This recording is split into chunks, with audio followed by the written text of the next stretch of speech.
ഒരു പാവ സ്ത്രീയുടെയും അവരുടെ കുഞ്ഞുമക്കളുടെയും മനസ്സറിഞ്ഞ കണ്ണീര് നമ്മുടെ കുടുംബത്തിൽ വീഴരുത്. അത് താങ്ങാൻ നമുക്ക് ശേഷിയുണ്ടാവില്ല. അവർക്ക് എന്നോട് എന്തൊക്കെയോ പറയണമെന്നുണ്ടായിരുന്നു. അങ്ങനെ എനിക്ക് തോന്നിയത്. എന്തു പറയാൻ? പുതിയ എന്തെങ്കിലും കഥകള് അയാൾ അവരെ പറഞ്ഞ് പഠിപ്പിച്ചു വിട്ടതാവും. ഏട്ടത്തെയും ഞാനും ഒക്കെ അയാൾക്ക് അളവിൽ കൂടുതൽ സ്വാതന്ത്ര്യം കൊടുത്തു. അതാണ് നമ്മൾ ചെയ്ത തെറ്റ്. അത് അയാൾ മിസ്യൂസ് ചെയ്തു. പിന്നെ ന്യായമായും അയാൾക്ക് കൊടുക്കേണ്ട കോമ്പൻസേഷൻ നമ്മൾ കൊടുക്കും. എനിക്ക് തോന്നുന്നില്ല സച്ചേട്ടാ, അയാൾ അവരെ പറഞ്ഞു വിട്ടത് പണത്തിനു വേണ്ടിയാണെന്ന്. അയാൾക്ക് എന്തോ തെളിവ് സഹിതം പറയാനുണ്ട്. അത് കേൾക്കാൻ ആരും തയ്യാറാവുന്നുമില്ല. അത് എന്നോടെങ്കിലും ഒന്ന് പറയാൻ വേണ്ടിയാവും അവരെന്നെ തേടി വന്നത്. അപ്പോ താൻ ഇപ്പോഴും അയാളെ വിശ്വസിക്കുന്നു അർത്ഥം? താൻ തന്നെയാണല്ലോ അയാളുടെ കള്ളത്തരങ്ങൾ കണ്ടുപിടിച്ചത്. എന്നിട്ടാണോ ഇത്ര അനുകമ്പ? ഇനി അതല്ല, അയാൾ പറഞ്ഞത് മൊത്തം സത്യമാണെങ്കിൽ അതിനെ പ്രതിയാക്കേണ്ടത് അവന്തികേട്ടത്തിയല്ലേ?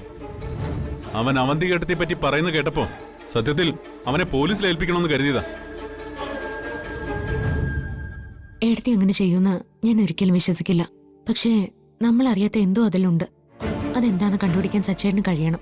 കാരണം അയാളുടെ ജീവൻ പോലും എടുക്കാൻ വേണ്ടി ആരോ അയാളുടെ കൂടെ തന്നെ ഉണ്ട്. പറ്റിയ സച്ചേട്ടൻ ഒന്ന് പോയി അയാളെ കാണണം. ഞാനും കൂടി വരാം. അത് നടക്കില്ല അർച്ചന. നമുക്ക് ഈ ടോപ്പിക്ക് ഇവിടെ വെച്ച് നിർത്തുന്നതാണ് നല്ലത്. അയാൾ ഇപ്പൊ കമ്പനിയുടെ സ്റ്റാഫ് അല്ല. അയാൾക്ക് എന്ത് സംഭവിച്ചാലും അത് കമ്പനിയുടെ ഉത്തരവാദിത്വമല്ല. അതിന്റെ പുറകെ ഒന്നും പോകാൻ തൽക്കാലം താല്പര്യവുമില്ല, സമയവുമില്ല. അയാൾക്ക് പറ്റിയ തെറ്റ് അയാൾ ഏറ്റുപറയട്ടെ. അതിന് നമ്മൾ അയാൾക്ക് സമയവും കൊടുത്തു. പക്ഷേ വിശ്വാസവഞ്ചന കാണിക്കരുത്, അത് ആരായാലും.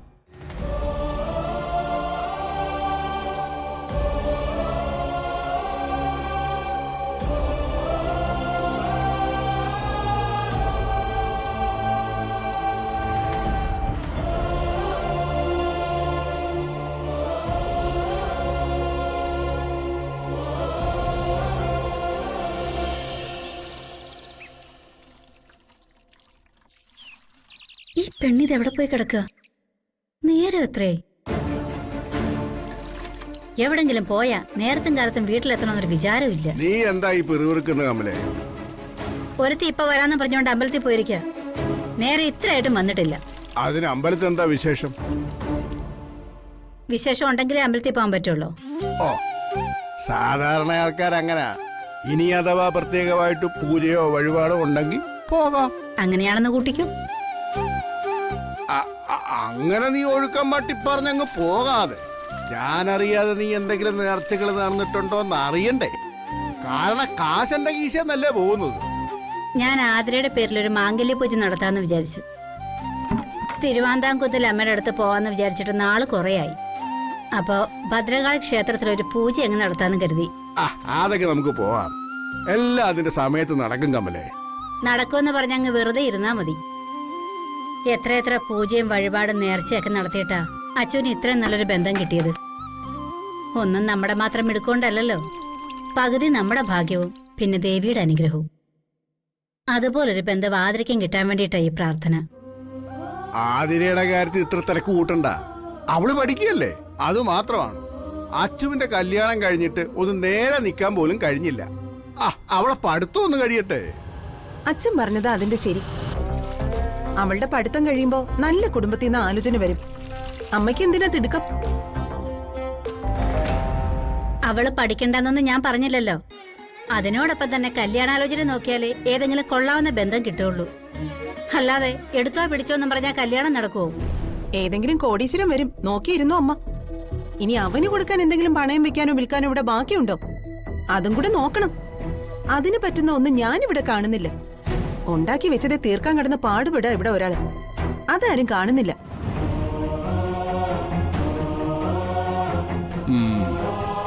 അവള് പറഞ്ഞതിലും കാര്യമില്ലാതില്ല.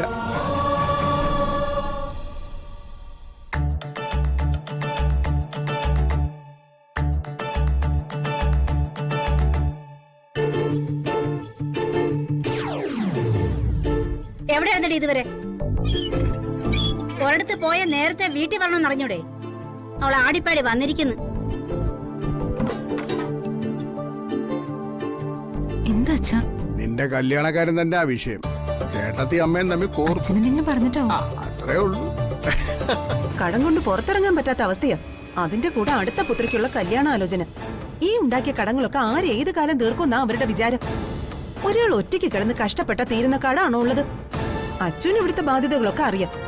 അവളൊന്നും മനസ്സ് വെച്ച നിമിഷ നേരം കൊണ്ട് തീരുന്ന കടങ്ങളേ ഉള്ളൂ. ഒരു വാക്ക്, ഒരേ ഒരു വാക്ക് സച്ചിയോട് പറഞ്ഞാ മതി. അതിലിപ്പോ എന്താ ഇത്ര തെറ്റ്? മീരെ, നീ ഇങ്ങനെ കിടന്ന് പുലമ്പണ്ട. ആതിരയ്ക്ക് ഇന്നോ നാളെയോ കല്യാണം നടത്തണമെന്ന് പറഞ്ഞിട്ടല്ല ഈ പൂജയും വഴിപാടും ഒക്കെ. അവള് നല്ലൊരു കുടുംബത്തിലയക്കണമെന്നൊരാഗ്രഹം. എല്ലാം ദൈവം തീരുമാനിക്കുന്നതല്ലേ. അത് ശപിച്ചില്ലാതാക്കരുത്. ശ്ശോ. അയ്യോ. ശ്ശേ.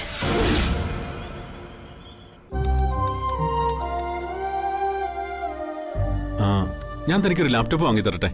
അതെന്തിനാ? എന്തെല്ലാം കാര്യങ്ങൾ ചെയ്യാം. എന്നെ ഒന്ന് കമ്പനി കാര്യങ്ങളിൽ സഹായിക്കാം. ഇഷ്ടം പോലെ പാട്ടോ സിനിമയോ ഒക്കെ കാണാം. ലാപ്പ് ഉപയോഗിച്ച് ഒരു എക്സ്പീരിയൻസ് ആവുമല്ലോ. അങ്ങനെ എന്തെല്ലാം.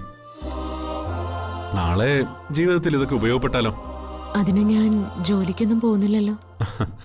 Get ready for the battle എന്നാണ് പ്രമാണം. മനസ്സിലായോ? എന്നുവെച്ചാ എപ്പോഴും യുദ്ധസന്നാഹമായിട്ടിരിക്കണം എന്ന് സാരം. എപ്പോ വേണമെങ്കിലും യുദ്ധം ഉണ്ടാവാം. അതിനുവേണ്ടി നമ്മൾ എപ്പോഴും പ്രിപ്പയർഡ് ആയിരിക്കണം. യുദ്ധം ഒരു വിശാലമായ അർത്ഥത്തിലാ. അതെന്തു ആകാം. ഒരു വരൾച്ച, വെള്ളപ്പൊക്കം, തീപിടുത്തം, ജീവിതത്തിലെ അപ്രതീക്ഷിതമായ സംഭവങ്ങൾ, അങ്ങനെ എന്തും യുദ്ധത്തിന് തുല്യമാണ്. അത്തരം സന്ദർഭങ്ങളിൽ നമ്മൾ കരുതിയിരുന്നാൽ വളരെ ഈസിയായി കാര്യങ്ങൾ ഹാൻഡിൽ ചെയ്യാൻ പറ്റും. നമുക്കറിയില്ല നാളെ നമ്മൾ എന്തൊക്കെയാകും, എങ്ങനെയാകും എന്നൊന്നും. അതുകൊണ്ട് ഞാൻ പറഞ്ഞേ ഉള്ളൂ.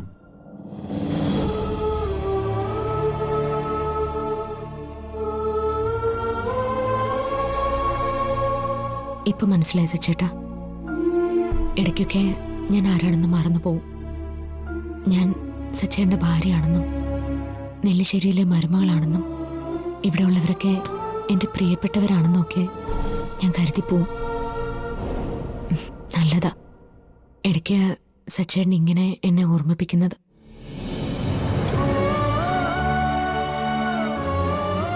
അർച്ചന, ഞാൻ അതൊന്നും ഉദ്ദേശിച്ചില്ല. എനിക്ക് ഒരു കാര്യത്തിൽ അതിശയം തോന്നുന്നുണ്ട് സച്ചേട്ടാ.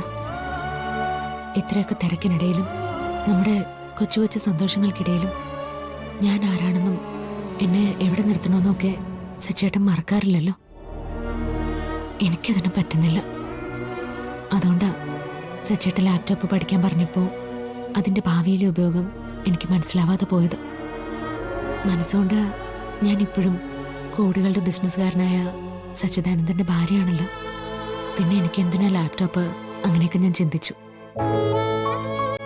ഞാൻ പഠിച്ചോളാം സച്ചേട്ടാ. സച്ചേട്ടൻ പറഞ്ഞ പോലെ നാളെ അതൊരു ജീവിതമാർഗമായാലോ.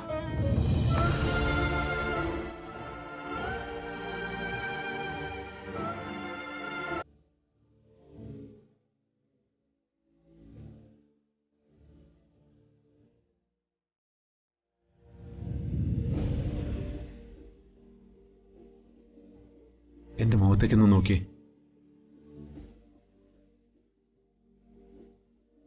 ഞാൻ തന്നോട് ആകെ പറഞ്ഞത് ലാപ്ടോപ്പ് ഒന്ന് ചെയ്ത് ശീലിക്കാന്. അതിന് താൻ ഇത്രമാത്രം വ്യാഖ്യാനിച്ച് ഇതുപോലെ വഷളാക്കണ്ടായിരുന്നു.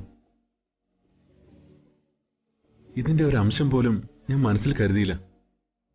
ഞാൻ ആരാണെന്ന് തനിക്കും താൻ ആരാണെന്ന് എനിക്കും ബോധ്യമുള്ളപ്പോ എന്തിനാ ഇങ്ങനെയൊക്കെ സംസാരിക്കുന്നേ? എന്റെ ഭാവിയെക്കുറിച്ച് പോലും എനിക്കിപ്പോ ഉറപ്പില്ല. സച്ചേട്ടന്റെ ഭാവിക്ക് എന്താ കുഴപ്പം?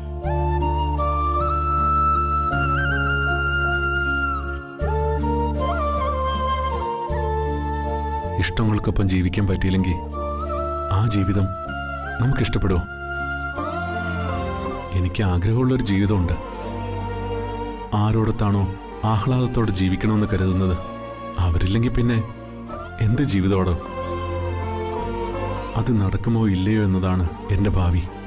അത് സച്ചേട്ടൻ മാത്രം ചിന്തിച്ചാൽ നടക്കുന്ന കാര്യമാണോ?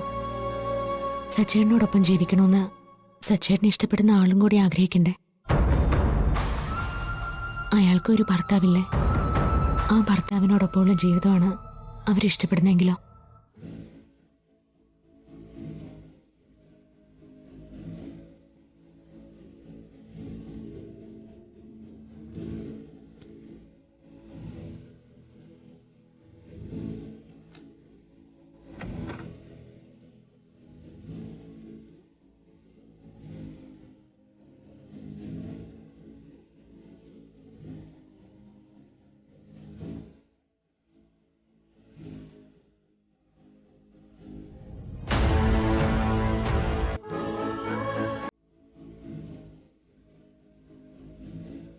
സച്ചേട്ടാ,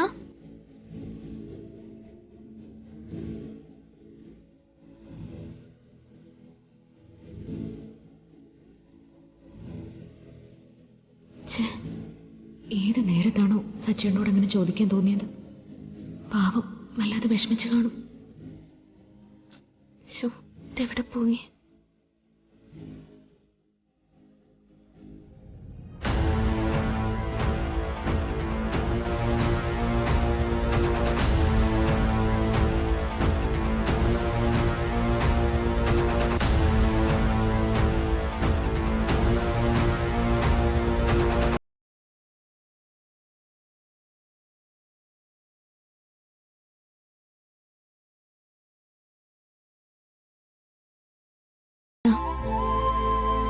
എന്നോട് ദേഷ്യം പിടിച്ചിട്ടാണോ സച്ചിൻ ഇവിടെ വന്ന് നിൽക്കുന്നത്?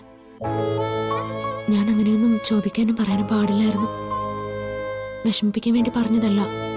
സച്ചിന്റെ വിഷമം കണ്ടപ്പോ പറഞ്ഞു പോയതാ. സോറി. സോറി പറയാനും ആശ്വസിപ്പിക്കാനും മാത്രം ഒന്നുമില്ലടോ. മനസ്സ് കുറച്ച് വിഷമിച്ചു എന്നുള്ളത് സത്യം. അതിന് താനല്ല കാരണം. എത്രയോ നാളായി എന്റെ മനസ്സിങ്ങനെ വേദനിക്കാൻ തുടങ്ങിയിട്ട്. അതിപ്പോ ഒരു ശീലമായിപ്പോയി. ചില വേദനകൾ അങ്ങനെയാ, ആരോടും പറയാൻ പറ്റില്ല. അങ്ങനെയൊന്നും പറയല്ലേ സച്ചേട്ടാ. തനിക്കതിന്റെ വേദന എത്രമാത്രം മനസ്സിലാവുമെന്ന് എനിക്കറിയില്ല. അതിപ്പോ എങ്ങനെയാണ് വിവരിക്കേണ്ടതെന്നും എനിക്കറിയില്ല. നമ്മുടെ ഹൃദയത്തിലേക്ക് വലിയൊരു പാർക്കൽ എടുത്തു വെച്ച പോലെയാ. അതുമില്ലെങ്കിൽ കാരമുള്ള തറച്ച പോലെയാ. ഇടയ്ക്കിടയ്ക്ക് അത് വല്ലാതെ കുത്തി നോവിക്കും. ടൺ കണക്കിന് ഭാരം എടുത്തു വെച്ച പോലെ തോന്നും. അതൊക്കെ ആരോടെങ്കിലും തുറന്നു പറയുമ്പോ കൊറേ ആശ്വാസം കിട്ടില്ലേ സച്ചേട്ടാ? ആരോട്? ഞാനില്ല സച്ചേന്റെ അടുത്ത്. ഞാൻ എന്താ തന്നോട് പറയേണ്ടത്? എന്റെ മനസ്സിൽ ഞാൻ സൂക്ഷിക്കുന്ന പ്രണയത്തെക്കുറിച്ചോ, അതോ പ്രണയിനെക്കുറിച്ചോ, അതോ ഞാനും അവളും തമ്മിലുള്ള ഓർമ്മകളെക്കുറിച്ചോ?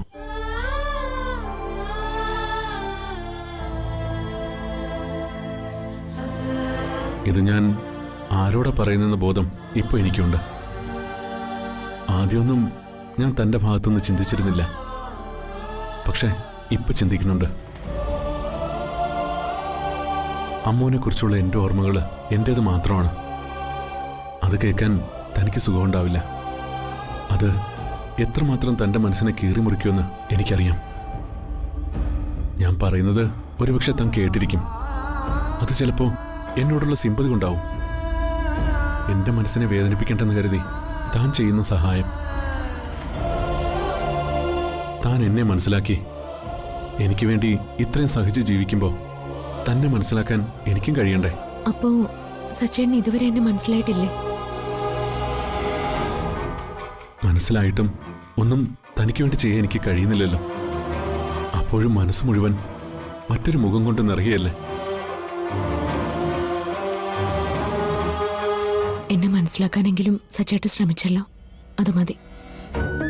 ഒരു സ്ത്രീയെ സംബന്ധിച്ച് കല്യാണം കഴിഞ്ഞ അവളുടെ ലോകം അവളുടെ ഭർത്താവും മക്കളും കുടുംബവുമാണ്. അമ്മോനും അങ്ങനെ ഒരു ലോകമുണ്ട്. അത് പറയാനാണ് ഞാൻ ശ്രമിച്ചത്. പക്ഷേ സച്ചേട്ടനത് വേറെ അർത്ഥത്തിലെടുത്തു. ഒരിക്കലും അല്ല അച്ചു. എനിക്കറിയാം ഞാൻ ചെയ്യുന്നത് തെറ്റ് തന്നെയാണ്. അമ്മുവാണ് ശരി, അമ്മുവിന്റെ നിലപാടാണ് ശരി. ഞാനാണ് അവളെ വല്ലാതെ സ്നേഹിച്ച് ബുദ്ധിമുട്ടിച്ചത്. സത്യത്തിൽ ഞാൻ അവളെ മനസ്സിലാക്കാൻ ശ്രമിക്കേണ്ടതായിരുന്നു. അവളുടെ അവസ്ഥ അറിഞ്ഞ് പ്രവർത്തിക്കേണ്ടതായിരുന്നു. അവളെക്കുറിച്ച് ഞാൻ സ്വപ്നം കാണാൻ പാടില്ലായിരുന്നു. സ്നേഹം പിടിച്ചു വാങ്ങാവുന്നതല്ല സച്ചേട്ടാ.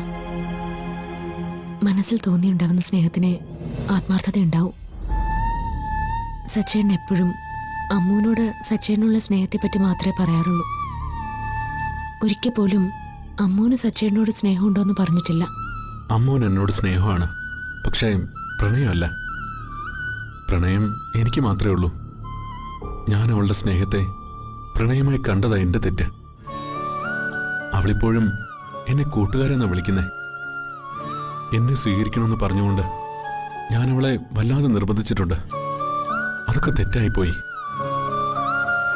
ഇനി ഞാൻ എന്നെ സ്വീകരിക്കാൻ വേണ്ടി അവളെ നിർബന്ധിക്കില്ല.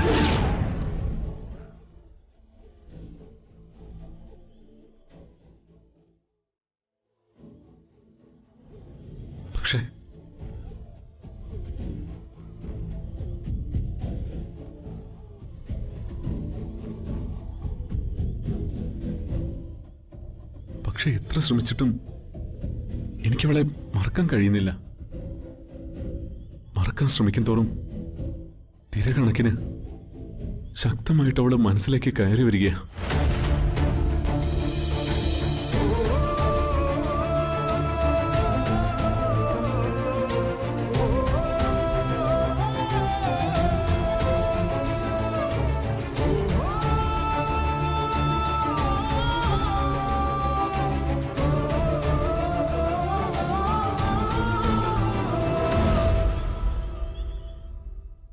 അനൂപേട്ടൻ ഇങ്ങനെ വിഷമിച്ചിരുന്നിട്ട് വല്ല കാര്യമുണ്ടോ?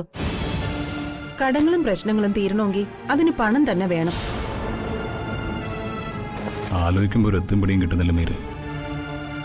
അവധി പറയുന്നതിനൊക്കെ ഒരു പരിധിയില്ലേ? എത്ര കാലം ആൾക്കാരത് വിശ്വസിച്ചിരിക്കുന്നത്? ബാങ്കിലെ കടങ്ങൾക്ക് പിന്നെ ഒരു സമാധാനമുണ്ട്. പക്ഷെ പലിശക്കാരുടെ കയ്യിൽ നിന്നെടുത്ത പണത്തിന് പലിശ കൊടുക്കാനും പറ്റുന്നില്ലല്ലോ. എന്തെങ്കിലും ഒരു മാർഗം കാണാതെ പറ്റില്ല അനൂപേട്ട. ഞാൻ എന്തെങ്കിലും പറയുമ്പോ അനൂപേട്ടൻ ദേഷ്യപ്പെടും. അവസാനം അത് വഴക്കിലെ അവസാനിക്കും. ആകെ തകർന്നു നിൽക്കുമ്പോ പൊട്ടിത്തെറിച്ചു പോകും മീരെ. ഒന്നും അറിയാഞ്ഞിട്ടല്ല അനൂപേട്ട. എനിക്കിപ്പോ ആകെ ചെയ്യാൻ കഴിയുന്നത് എന്റെ അച്ഛനോട് വേറെന്തെങ്കിലും കാര്യം പറഞ്ഞ് കുറച്ച് പൈസ ചോദിക്കാം. പിന്നെ ഉണ്ടാകുന്ന കാലത്ത് തിരികെ കൊടുത്താൽ മതിയല്ലോ. അത് വേണോ? വേണ്ട മീരെ, തൽക്കാലം വേണ്ട. വേറൊന്നും കൊണ്ടല്ല, എന്റെ കാര്യം പോട്ടെ. നീ ഇവിടെ വല്ലാതെ കഷ്ടപ്പെട്ടാ കഴിയുന്നതെന്ന് നിന്റെ അച്ഛനും അമ്മയും അറിയുമ്പോൾ അവർക്കാകെ വിഷമാവും. നമ്മുടെ അവസ്ഥ അറിയാത്തവരല്ലല്ലോ അവരനുപേട്ട. ഇതൊക്കെ അനുപേട്ടന്റെ ഈഗോ. ഈഗോ അല്ല മീരെ. നീ പോയി നിന്റെ അച്ഛനോട് പണം ചോദിക്കുമ്പോൾ അത് വേണ്ട, വിട്ടേക്ക് മീരെ. ഇനി അതിനെക്കുറിച്ച് പറഞ്ഞ് വഴക്കാവണ്ട. ശരി, വേണ്ട. പിന്നെ എന്ത് ചെയ്യാനാ അനുപേട്ടന്റെ പ്ലാൻ? ഞാനും കൂടി അറിയട്ടെ. അതെ, എന്റെ കയ്യിൽ ഇനി ആകെ ഈ താലിമാല മാത്രമേ ബാക്കിയുള്ളൂ. അത് ഞാൻ എന്നെ കൊന്നാലും തരില്ല.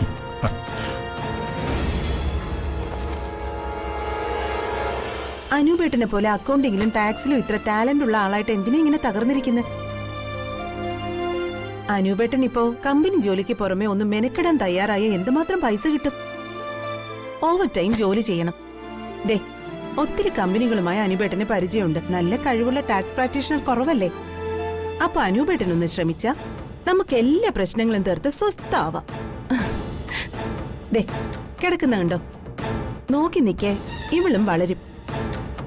ഇവളെ പറ്റി അനുപേട്ടനൊന്ന് ആലോചിച്ച് നോക്കി. ഇവക്ക് നല്ല ഡ്രസ്സ്, ഭക്ഷണം, വാഹനം, യാത്രകൾ ഒക്കെ അവളുടെ കൂട്ടുകാരികളെ പോലെ അവളും ആഗ്രഹിക്കില്ലേ? അനുപേട്ടൻ എല്ലാ ടെൻഷനും കളഞ്ഞു ഒന്ന് ശ്രമിച്ചാ മതി.